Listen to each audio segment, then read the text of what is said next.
درود دوستان عزتمند، برنامه حرف دل است. باز منظور شما و امروز مهمان ما هنرمندی شناخته، هنرمندی محبوب بنفشه مقیم و خوش آمدید به برنامه حرف دل. سلامت باشید. و ما امروز شما را دعوت کردیم که حرف دلتان را بشنویم. در هر جدای زندگی، در جدای فعالیتی که دارید، نظرتان به این یا اون موضوعی که در جامعه است. همین حالا، همین شب و روزها با چی کار بندید؟ طبعتان چگونه است؟ خوشحال هستید؟ خوشبخت هستید عموما از زندگی؟ چرا خوشبخت نباشم؟ چرا شکرگزار نباشم که در چون یک دولت آباد و زیبا و تنج و امن زندگی میکنم، کار و فعالیت میکنم، ایجادیاتم رو پیش میبرم، فرزندانم رو تربیت میکنم. چرا خوشبخت نباشم از آنی که هنرم هست، دوستانم هست، عائله خوب و سالم و فرزندانم هست. البته شکرگزارم. حالا نیز طلبات مثل همون یک زمانی که بود که یک گروه هنرمندان بوده در انسمبلی دریا قدر نفوذ داشتید.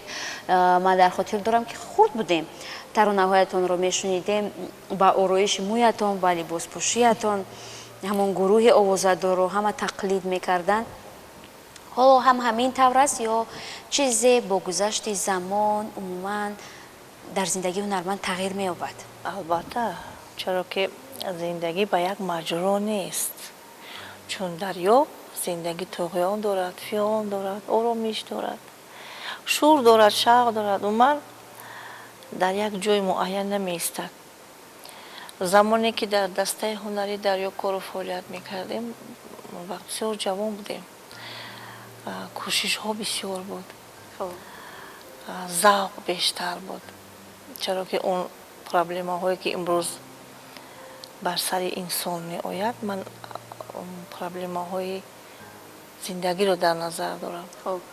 یعنی اون از اون سالها تا به این سالها خیلی و خیلی ها تغییر ها هست. یعنی اون وقت من جوانی بسیار هم شوخ بودم، هم بگیم عائله دار نبودم. تنها و تنها فکرم در ایجادیات و در سرود خواندن و جستجو و تکاپو بود.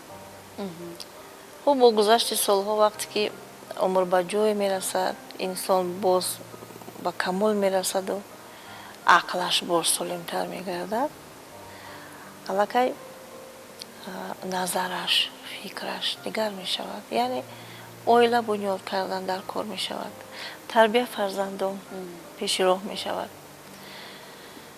اون همه شور و شوقی در جوانی بود آهسته آهسته بگیم رو به کاهش می دهد. چرا؟ زندگی انسان رو تربیت می کند. یعنی زندگی عائله داری، مشکلی ها پیش می آید. بعضا حالت ها می شود که مثلا شوهر مانعگی می کند. چون ما زن هستیم، وقتی زن صنعتکار هست، شما میدونید که در مرکز دقت مردم قرار میگیرد.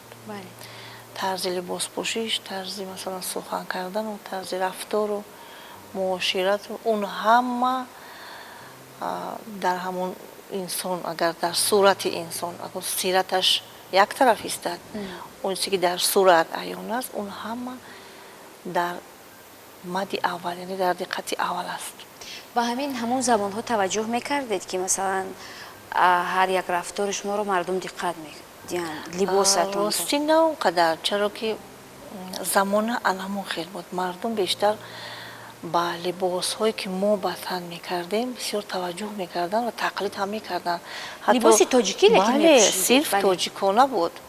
هم دخترش، هم مثلا همون متایی که ما انتخاب میکردیم صرف تاجیکانه بود، همه طرفه. آرایشی حتی کرته ها، نقص در خاطر دارم که حتی ما رو از واسطه تلویزیون عکس برداری میکردن، همون لباس های ما رو بچه وران نشان بله نشان میدادن، میدوندن. خب من در خاطر دارم این خیلی حالت ها بود. حتی همراه ما در کوچه ها عکس میگرفتن، چخیلی که گفتم اون وقت دقت نمیکردیم. یعنی اون وقت لباس مهم نبود؟ لباس مهم بود، خب اما همه یک خیل بود. من دسته هنری دری رو در نظر دارم، همه تاجیکان رو ببر میکرد. چی متویی که نبود. همراه کی بودید؟ اپلولا عزیزه بود، محرم شریفه بودن، بنفشه شاکر بودن، زیبا نورو بودن، مرغسو صفیه بودن، اپای دیگه نراو بودن. سفر متقای و یک چنگ نوازی بسیار ماهی دسته هنری داریم. باز در دوامی کار موجوده صابیر و اومد، نگینه امونقل و اومد، زهروبانو نعمت و با ما همراه شد. نه اونقدر کار و فعالیتش رو ادامه داد، اما با ما یک مدت همکاری داشت. و شما از همون دوره تا کنون همین گونه درآمدها داشتید؟ یعنی برای خود چیزی کردید؟ زیرا ما بعضا هنرمندانی رو میدونیم که قدر شهرت و نفوذ دارند، قدر محبوب هستند، در میان مردم مثلا در نقلیات جمعیتی می نشینند، در کوچه و خیابان. شخصا من از نقلیات جمعیتی استفاده میکنم. راست؟ بله. شما اتومبیل ندارید؟ نمیخواهم داشتن، گرچه که من حجتی رانندگی دارم. من از اول ذوق نکردم که در سر چنبرک ماشین باشم. میبینم امروز مردم میشناسن در نقلیات؟ البته. خب میدونید عکس میگیرن؟ اکن آزیر عکس با طریق ام تلفن بسیار فعال شده از مردم، اما بعضا حالت ها میشه که من خودم رو بگیم که وانمود نمی کنم. بسیاری از مردم سال میتونه شما همون بنفشه، من میگویم نه. یا اپش یا خواهرش گفتم خیلی بهانه ها میارم، اما میشناسند.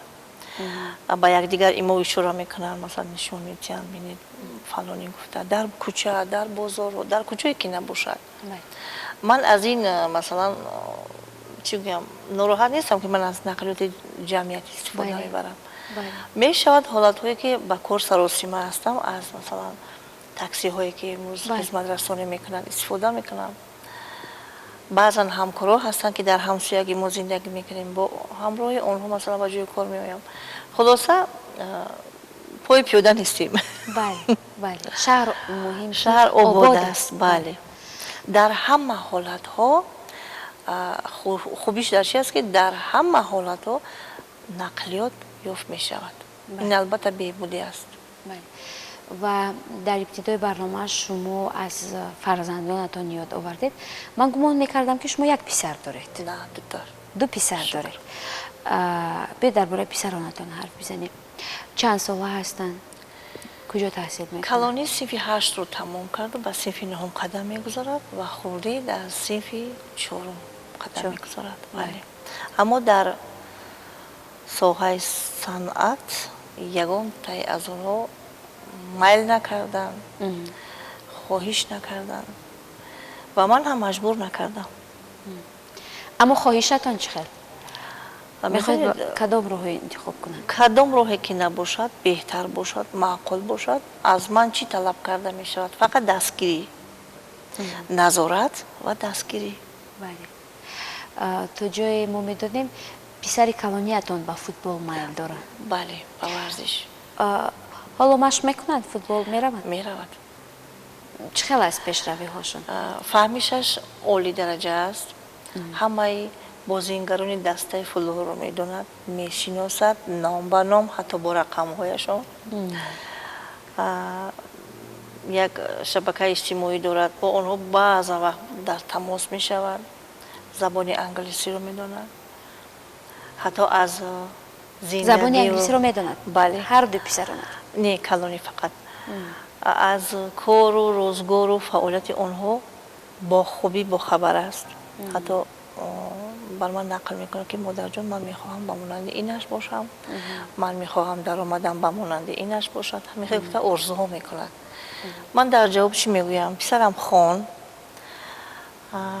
بیشتر زبان آموز، چرا که حاضر یک زبان وقت شده است که انسان باید که یک چند زبان ها رو داند و بهوده نگفتن که زباندانی جهاندانی است.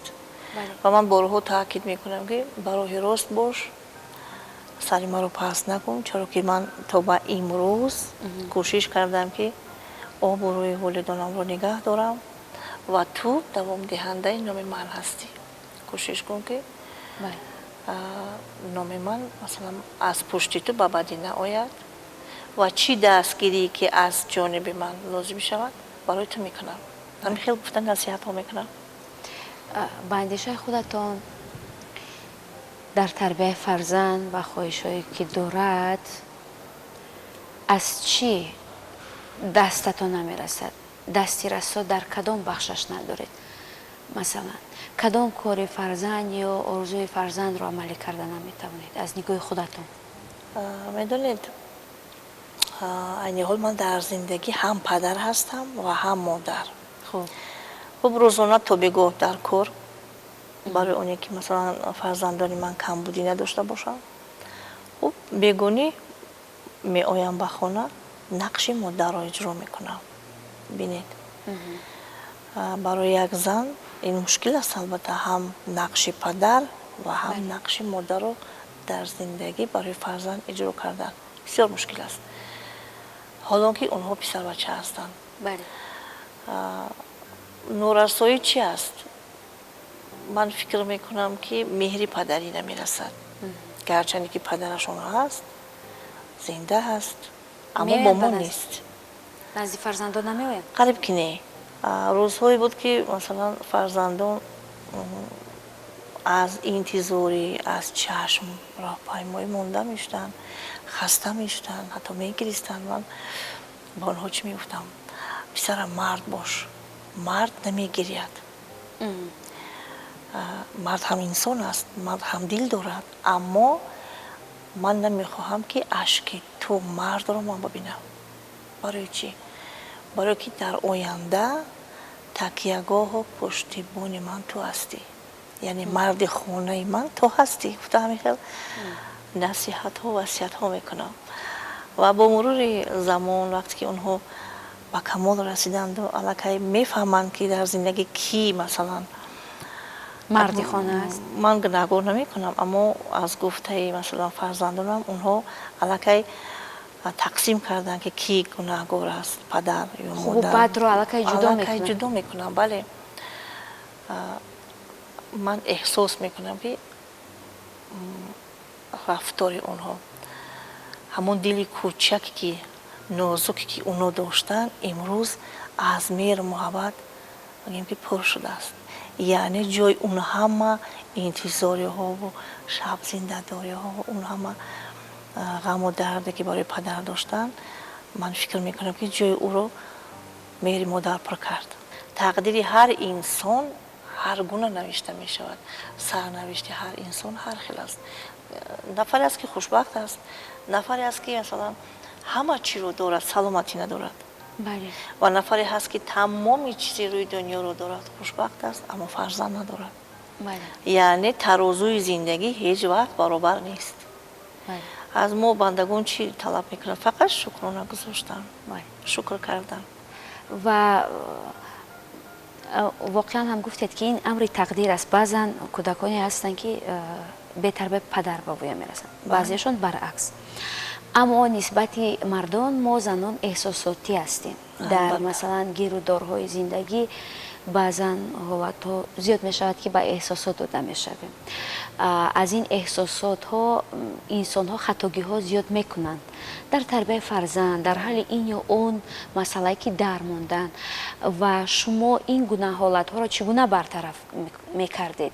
ва ман мехоҳам ки шумо якчанд маслиҳати худро ба ҳамин гуна бонувон бидиҳед. онҳое ки аслан тарбияи фарзанд ба дӯши модарон уфтодааст, ҳам вазифаи падарро иҷро мекунанд, ҳам вазифаи модарро иҷро мекунанд. ва ҳам чӣ бояд кард ки ин гуна ҳолатҳо набошад, яъне рӯҳияи фарзандон шикаста нашаванд, фарзандони хуб ба воя бирасонанд?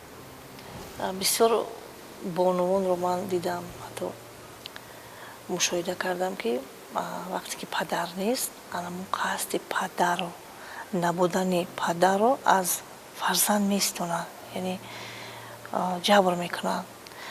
ин 100% кори хато аст, чаро ки фарзанд гунаҳгор нест. масалан зан ё шавҳар вақте ки созиш намекунанд дар зиндагӣ, фарзанд гунаҳкор шуда наметавонад. аз зан чӣ талаб карда мешавад? Бо ҷуръат бошад. ҳарфи бади нисбати падар дар пеши фарзанд нагӯяд, чаро ки вай фарзанд аст. хоҳ нохоҳ вай гӯшту пӯсту устувон аст. агар мо ҳазор меҳр кунем ки вай падар аст, вай меҳр дорад. фарзандаш вақте ки ба камол мерасад, хоҳ нохоҳ падарашро суроғ мекунад, як рӯз не як рӯз. ин пӯшида нест. ман чӣ гуфтанӣ ҳастам ба ҳамавонро? бештар диққат ян дар тарбияи фарзанд, чаро ки аз ин ҳолатҳо фарзандон истифода мекунанд. метавонанд ба роҳи бад раванд, чӣ духтар бошад, чӣ писар. бояд ки модар сахт назорат кунад, ҷиддӣ бошад. зиндагӣ мушкил аст албатта. вақте ки масалан падар дигар оила бунёд мекунад ва модар дар канор мемонад, модар ба хотири фарзанд оилаи дуюм намекунад. ҳамин тавр аст.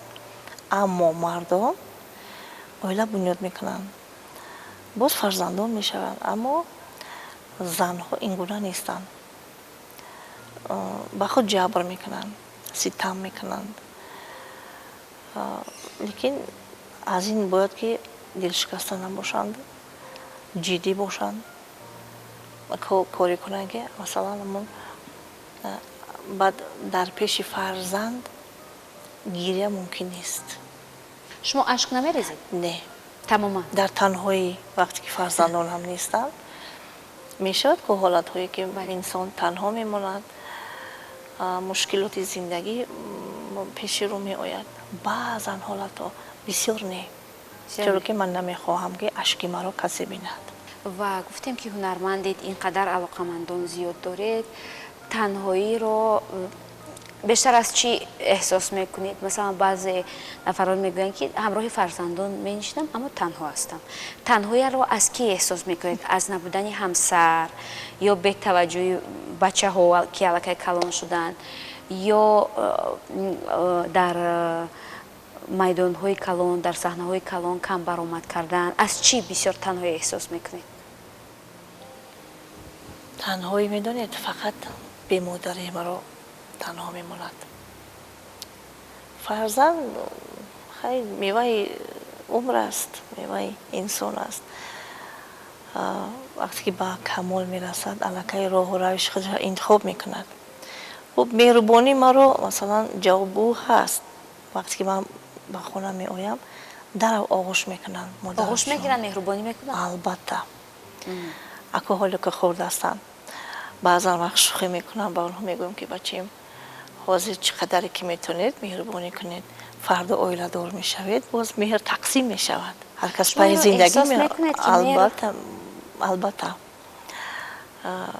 аз ин ман гуфтам ки хафа нестам. ин қонуни зиндагӣ аст. вай бояд ки зану оилаву фарзандашро дӯст дорад. хуб танҳо ки монда мераванд назди ҳамсоя, танҳо мондам, занги телефонӣ мекунам ба хоҳару бародар. бо ҳамсояҳо рафтуомад доред? албатта, бе ин намешавад. ба дари ҳамсоя ба фикрам медароед, мегӯянд бунавша омад. бале. чӣ хел аст рафту омад бо ҳамсояҳо? масалан шумо фарҳанги масалан ҳамсоядориро чӣ гуна баён мекунед? дар урфият мегӯянд ки хона нахар, ҳамсоя бихар. ман куҷое ки набудам, ҳам дар хонаи маҳаллӣ будам, ҳам дар баландошиёнаҳо будам, куҷое ки набудам, ман бо ҳамсоя кӯшиш мекардам ки ҳам дил ёбам, ҳам забон ёбам. чаро ки мо ҳунармандон вақте ки ба як кас ҳамсоягарӣ кунем, дарав аллакай овоза мешавад ки ҳамсояи ман фалоне аст. ва бинед ки дар ҷавоб онҳо чӣ мегӯянд, чӣ гуна одам аст. ва мо бояд ки баҳои хуб гирем. яъне сири мо масалан ҳунармандоро ҳамсоя паҳн мекунад, хоҳ хуб бошем, хоҳ бад бошем, хоҳ нек бошем. ва ман кӯшиш мекунам ки бо ҳамсоя созиш кунам. ман номи некӯ мехоҳам дошта бошам. мо ки дар биноҳои баландошина гуфтем зиндагӣ мекунем, баъзан ҳолатҳо мешавад ки нофаҳмиҳо байни ҳамсояҳо дар мавриди масалан рӯбучин ҳам пеш албатта бейна мешавад. шумо низ рӯбучин мекунед назди хона? ман бо ҳамсояҳо мебароям. Анамун ҷоруб мехоҳанд, сатил мехоҳанд, чизе ки ҳаст, ман ҳамроҳи онҳо рӯбучин мекунем. тозагӣ мекунем. ҳатто баъзан шӯхиомез мегӯям ки ҳунармандо меру, ҳунармандо руфта метунам, гуфтам ки луқма мепартиян. ман қафо намемонам. Ман кӯшиш мекунам ки дар баробари ҳамсояҳо дар ҳамон корҳои ҷамъиятӣ иштирок кунам. агар ба қафо назар кунед ба ҳамон бунафшае ки хеле ҷавон буд ва ҳама ӯро пазироӣ мекард, кафкӯбӣ мекард, агар дар хотир биёрем дар саҳна баромад карданҳоятонро, масалан кохи ҷомеъ буд, телевизион буд, даъват мешуд ки ҳар кас наметавонист дар телевизион баромад кунад. чизеро мехостед тағйир бидиҳед? ман имиҷамро тағйир намедиҳам. ҳатто либоспӯшиямро тағйир намедиҳам, чаро ки мардум аламин гунае ки ҳастам, аламин гуна маро қабул кард. бинед ки агар ман тағйири рӯю мӯю лабу қошу миҷа кунам, ман боварӣ дорам ки эътиқод канда мешавад. гарчанде ки аз мардум бале, гумон мекунам ки ҳусни худодод, ҳусни табиӣ аз ҳама чиз болотар аст. мардум мебинад мегӯяд шумо пир нашудед. сири пир нашудану ҷавон мондани шумо дар чи аст? худтон эҳсос мекунед ки тағйир наёфтед? чаро ман агар ба истиснои ками вазнатон гумон мекунам, не? як ками вазнатон тағйир ёфтааст? бале. хуб, агар ҳоло ба оина назар кунед, дар рӯбарӯятон бунафшаро мебинед, ба ин бунафша шумо чӣ мегӯед? ором нашин. кӯшиш кун, пайваста дар талош бош, чаро ки дунё тез мегузарад, ҷавонӣ тез мегузарад. он ҳама хоҳишу, он ҳама масалан ҳавову ҳавасҳое ки инсон дорад, на ҳамааш ҷомаи амал мебошад. барои ҳамин кӯшиш кардан дар кор. ҷавонӣ тез мегузарад. касби мо як касби нозуке аст ки вақте ки дар рӯи ожанг пайдо шуд, аллакай метавонӣ ки аз саҳна худат равӣ. саҳна зебоиро дӯст медорад, ҷавониро дӯст медорад.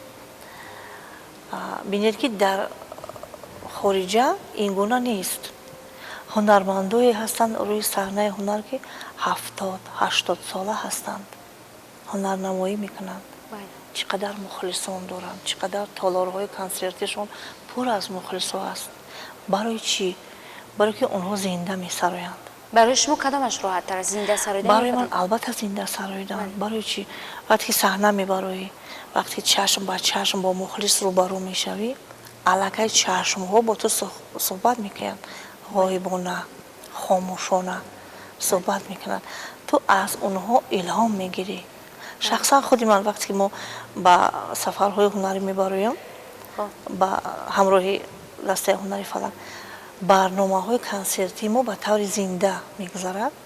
мо эҳсос мекунем мардум чӣ қадар ташнаи зиндасароӣ аст. ҳатто қатори мо мешавад ки сурудҳоро мехонанд, замзама мекунанд.